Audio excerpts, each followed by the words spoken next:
দর্শক, সাই নিউজ নেটওয়ার্কে আপনাদের সকলকে স্বাগতম। সাথে আছি আমি আরিফুল ইসলাম। ঈদ উল ফিতরের ছুটির আগে শেষ কর্মদিবস পালন করলেন সরকারি কর্মকর্তা-কর্মচারীরা। গতকাল ব্যস্ততার মধ্যেই শেষ হলো সরকারি দপ্তরগুলোর আনুষ্ঠানিক কার্যক্রম।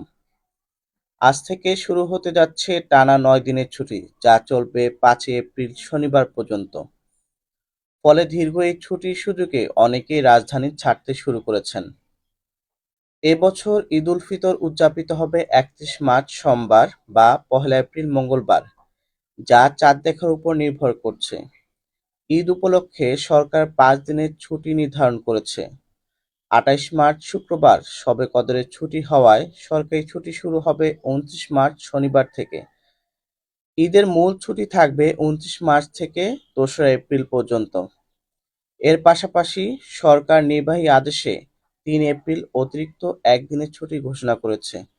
এরপর ৪ ও ৫ এপ্রিল সাপ্তাহিক ছুটি হওয়ায় সরকারি অফিসগুলো ৬ এপ্রিল রবিবার থেকে পুনরায় চালু হবে।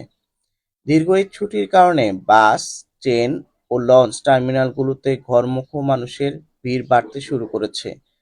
রাজধানী জুড়ে ঈদের আমেজ বিরাজ করছে, আর মানুষজন ব্যস্ত ঈদের প্রস্তুতিতে।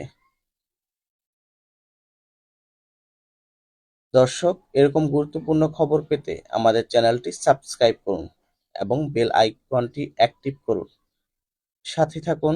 সবাই ভালো থাকুন, সুস্থ থাকুন। আল্লাহ হাফেজ।